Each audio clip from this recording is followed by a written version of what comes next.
Telugu capital భక్తి టీవీకి స్వాగతం సుస్వాగతం. నేను శ్రీలక్ష్మి. ఈరోజు మనతో సంస్కృత పండితురాలు, జ్యోతిష నిపుణులు, కవిత్రి, రచయిత్రి, ప్రముఖ ఆధ్యాత్మికవేత్త డాక్టర్ శ్రీ కుప్ప విజయశ్రీ గారు ఉన్నారు. విజయశ్రీ గారు నమస్కారం అండి. నమస్కారం శ్రీలక్ష్మి గారు. విజయశ్రీ గారు, మనము లలితా మహాయజ్ఞంలో 108వ నామానికి వచ్చేసామండి. శ్రీమాత్రే నమః. అమ్మవారి దయతో 108 నామాలు చాలా అద్భుతంగా వివరించారు. 107 నామాలు అద్భుతంగా వివరించారు. ఇప్పుడు 108వ నామం, ఆ నామం గురించి చెప్పండి. తప్పకుండానండి. ఈ అమ్మవారి లలిత అష్టోత్తర శతనామావళి సంపూర్ణ దశకి వచ్చిన ఈ శుభ సందర్భంలో అమ్మవారి యొక్క నామం చివరిది మనం చెప్పుకొని కృతార్థులం అవుదాము, మన జన్మ సార్థకం చేసుకుందాము. ఆ నామము మహాదేవ సమాయుక్త శరీరాయే నమో నమః అనేది 107వ నామం చెప్పేసుకున్నాం. ఇక్కడ 108వ నామం అండి, సంపూర్ణం చేస్తున్నాం. దీంతో మహాదేవ రథౌత్సుక్య మహాదేవ్యై నమో నమః. మహాదేవ రథౌత్సుక్య రతి ఔత్సుక్యం రథౌత్సుక్య మహాదేవ్యై నమో నమః. మహాదేవ్యై నమో నమః. మొత్తం అండి ఈ చివరి 2 నామాలు ఏంటంటే సృష్టి యొక్క ఆవిర్భావం అనేది ఈ అర్ధనారీశ్వరత్వము, ఈ శృంగార దాంపత్యము 107వ నామంలో చెప్పారు. చెప్పాను. 108వ నామంలో అది కొనసాగింపు అనమాట. ఆ 108వ నామంలో ఏం చెప్తున్నారంటే, ఇప్పుడు అర్ధనారీశ్వరత్వం ఉండటం అనేది వాళ్ళిద్దరూ ఒకరికొకరు ఇచ్చిపుచ్చుకున్న విషయం శరీరంలో అర్ధభాగం. కానీ అర్ధభాగం ఉన్నంత మాత్రాన అలా చెప్పాలంటే ప్రతి భార్య భర్తకి అర్ధ శరీరమే. కానీ ఎంతవరకు ఆ అర్ధభాగంలో అనురాగము, ఆప్యాయత, అసలు సిసలైన ప్రణయము దాగి ఉన్నది అనేది ఇక్కడ అవసరం మనకి. అందుకని ఈ నామంలో ఏం చెప్తున్నాడు, మహాదేవ రథౌత్సుక్య మహాదేవ్యై నమో నమః. ఇక్కడ రతి అంటేనండి 2 రకాల అర్థాలు ఉన్నాయి. రతి అంటే రసపరంగా చూస్తే శృంగార రసం, రతి అంటే ఒక విశేషణ పదంగా చూస్తే రతి అంటే ఏంటంటే ఔత్సుక్యం, అంటే ఉత్సుకత, ఇష్టం. రతి అంటే ఇష్టం, రతి అంటే అంటే రక్తి అనమాట. రక్తి అంటే రక్తి, అనురక్తి. అనురక్తి అనురక్తి ప్రియాతి ప్రియమైనది, ప్రియాతి ప్రియమైన విషయంలో రతి చూపుతున్నారు. అంటే ఈ రతీదేవి పేరు ఉంది కదండి, ఆవిడ అన్నిట్లలో ఆసక్తి చూపించేటువంటి మన్మధుడి భార్య కనుక ఆవిడ అనురక్తి కలిగించేటువంటి దేవి ఆవిడ. అనురక్తి మన్మధుడి భార్య అయింది కదా. ఇక్కడ ఏంటి, శివుడు అసలుకి తన 3వ కంటితో మన్మధుడు అందరి పట్ల రతి కలిగించేవాడు. అవునండి. ఆ రతి పూలబాణాలు వేస్తూ ఉండే మన్మధుడు రతిని కలిగించే మన్మధుడినే శివుడు తన 3వ నేత్రంతో దహింపజేశాడు. మళ్ళీ ఈయనకి రతి ఎవరు కలిగించాలి? అసలుకి కలిగించే వాళ్ళే లేరు కదా. మహాశివుడు, మహాదేవుడు, దేవతలందరిలోకి దేవుడు. అవును. ఈయనకి ఎవరు రతి కలిగించాలిగా. అటువంటి మహాదేవుడికి కూడా, అంటే రతిని దహింపజేసినటువంటి మహాదేవుడిలో రతి ఔత్సుక్యాన్ని కలగజేసినటువంటి అద్భుత సౌందర్యవతి మన పార్వతీదేవి. ఈవిడికి ఏమిటి, అంగాంగ సౌందర్యం వర్ణించేటప్పుడు కొంతమందికి కళ్ళు బాగుంటాయి, కొంతమందికి జుట్టు బాగుంటుంది, కొంతమందికి ముఖమండలం చాలా దీప్తివంతంగా ఉంటుంది, కనుముక్కు తీరు ఎలా ఉన్నా. కొంతమందికి చూడంగానే ఒక ఆకర్షణీయ మొహం మాత్రమే ఉంటుంది. లలితాదేవికి అలా కాదండి. ఆవిడ లాలిత్యం అనేది లలితంగా ఆపాదమస్తకం అంగాంగ వర్ణన చేస్తూ ప్రతి అవయవము సౌందర్యానికి పరాకాష్ట. ఆ నేపథ్యంలోనే కాళిదాసు రాశాడు, ఆవిడ యొక్క ముక్కుని బ్రహ్మదేవుడు తయారు చేస్తూ ఉంటే లావణ్యం అనే పదార్థం అయిపోయిందంట. ఇది చాలా ఫేమస్గా ఉన్నటువంటి కథ. అవునండి. లావణ్యం అనే పదార్థాన్ని దగ్గర పెట్టుకుని అందమైన స్త్రీలని బ్రహ్మదేవుడు సృష్టిస్తూ ఉంటాడు. ఆవిడ ముక్కు ఒక్కటి తయారు చేసేసరికి లావణ్యం అంతా అయిపోయిందిట. అంత అందమైన ముక్కు. అందుకని సంపెంగ పూతో పోలుస్తారు కదండి. అందుకని మనకి లలితా శాస్త్రంలో బోల్డ్ నామాలు ఉన్నాయి దానికి.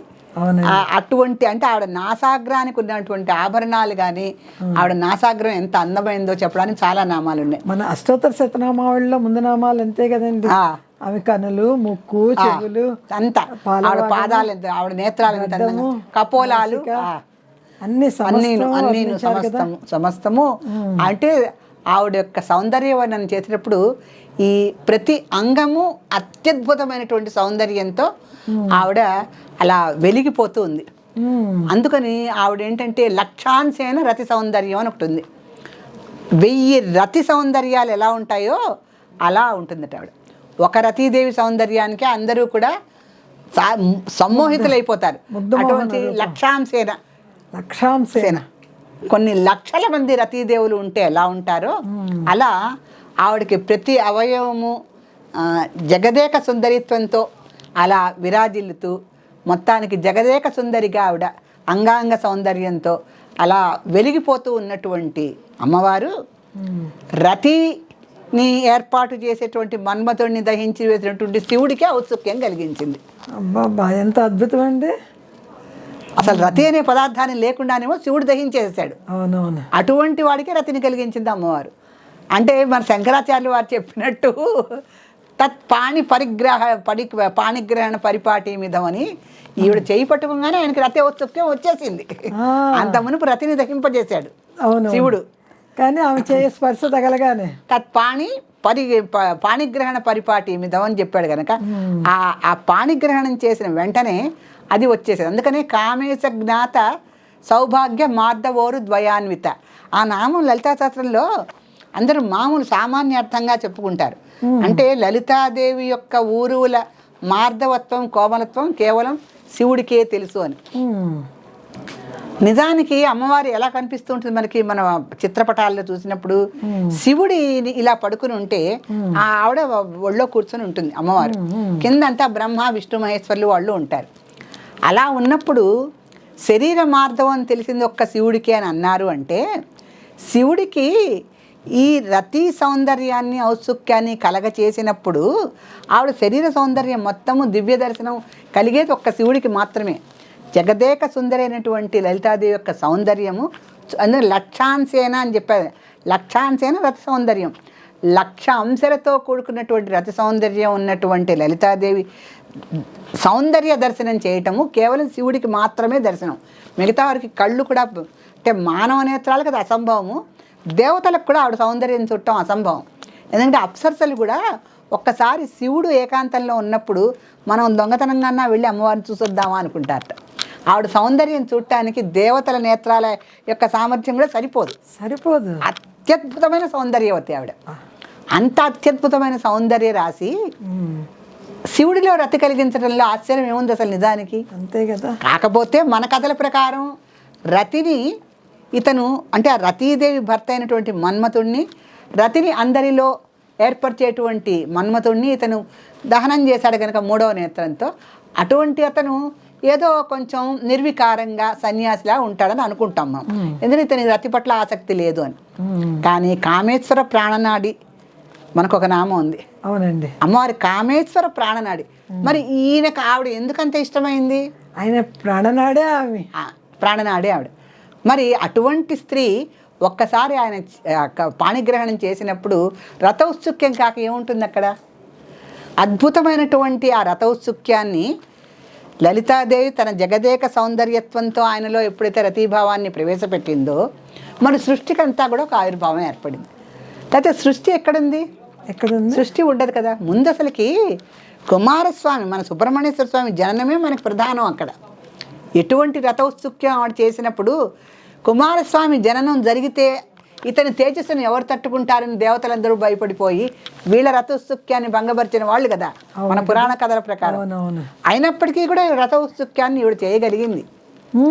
ఎందుకనంటే ఒక కుమారస్వామితోనే సృష్టి ఆగిపోదు కదా.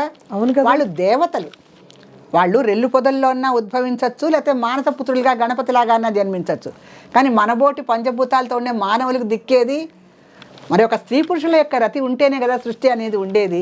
అందుకని మహాదేవ రథౌత్సుక్య మహాదేవ్యే నమోన్నమః అనేటువంటి నామాన్ని చివర్లో ఎందుకు చెప్పారంటే మనకి మొట్టమొదట్లో ఏంటి? రజతాచల శృంగాగ్ర మధ్యస్థాయి నమోన్నమః. అక్కడ ఆ మధ్యస్థానంలో ఆవిడ ఎందుకుంది అంటే ఆ భూమికి ఆకర్షణ శక్తి అనేది మధ్య భాగంలో ఎక్కువ ఉంటుందని చెప్తారు. భూమాకర్షణ శక్తి. అలాగే ఆ భూమి ఆకర్షణ శక్తికి ప్రతీకగా ఉన్నటువంటి ఆ రజతాచలం మీద ఆవిడ పెద్ద పర్వతం మీద మధ్య భాగంలో ఉన్న ఆ శ్రీమాత అక్కడ నుంచి పంచభూతాలన్నీ తనే ఆకారం దాల్చిన శివుడిని మామూలుగా అయితే పంచభూతాల్లో ఒకళ్ళుగా ఉంటారు, ఒక్కొక్క దేవుడు, వాయుదేవుడు, జలదేవత అట్లా అనుకుంటారు. కానీ ఇక్కడ పంచభూతాలే ఆయన యొక్క స్వరూపం శివుడికి. పంచభూతాత్మకమైన శరీరం కాదు, పంచభూతాలే ఆయన. ఎందుకంటే ఆయన జటాజూటల నుంచి ఒక చిన్న వెంట్రుక కలిస్తే గంగాదేవి ఉరికెత్తి వెళ్ళిపోయింది. ఆయన 3వ నేత్రం తెలిస్తే అగ్నిదేవుడు ప్రవహించి వెళ్ళిపోయాడు. అటువంటి అద్భుత శక్తి కదా మహాదేవుడిది. దేవతలందరికీ దేవుడి కదా మహాదేవుడు అన్నారు ఆయన. పైగా లింగ రూపంలో ఉంటాడు. ఇంత అద్భుతమైన శక్తి గల మహాశివుడికి మహారథి ఔత్సుక్య మహాదేవి అయి నమో నమః అంటే ఆ నామం యొక్క మహిమ, శక్తి, అనంతమైనటువంటి ఆ సృష్టి ప్రవాహము అవన్నీ చాలా అద్భుతమైన శక్తులండి. ఆ అద్భుతమైన శక్తులను మనం ఎంతసేపు చెప్పుకున్నా ఆ సముద్రంలో నీటి సుక్కే అవుతుంది. ఎందుకంటే ఈ నామంలో చివరిలో అమ్మవారి యొక్క సృష్టి రహస్యాన్ని చెప్పాడు. మొట్టమొదట్లో ఆవిడ మధ్య భాగంలో ఎక్కడుందో చెప్పాడు. ఆ రజతాచల శృంగాగ్ని మధ్యస్థాయి నమో నమః అంటే ఆవిడ ఈ భూమికి మధ్య భాగంలో నుంచి ఇటుపక్క కూడా చూస్తుంది అనమాట. అమ్మవారి నేత్రాలు ఎప్పుడు ధరాందోళిత దీర్ఘాక్షి దరహాసో జ్వలన్ముఖి అని వస్తుంది. ధరాందోళిత ఎప్పుడు ఇటు తిరుగుతూనే ఉంటాయి. భూమి ఇట్లా తిరుగుతుంటే ఆవిడ నేత్రాలు కూడా ఇట్లా తిరుగుతూనే ఉంటాయట. మొత్తం ఆ బ్రహ్మకీట జనని కదా అన్నీ చూస్తూ ఉంటుంది.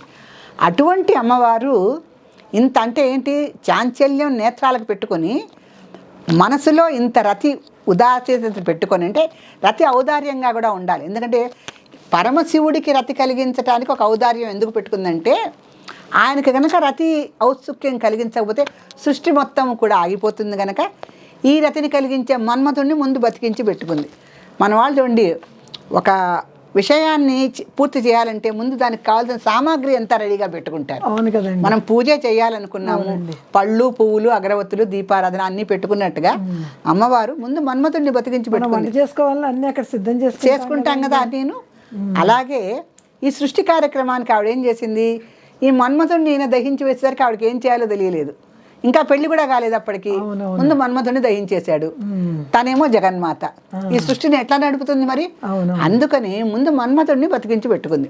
అక్కడ రతి విలాపాన్ని కాస్త అంటే ఆవిడ పాపం ఓదార్చగలిగింది. సరే, ఆ మన్మథుడిని బతికించిన తర్వాత రతి అనేది ఒక శివుడికి మాత్రమే కాకుండా అందరికీ కూడా ఆవిడ పంచగలిగింది, మొత్తం సృష్టికంతా కూడా.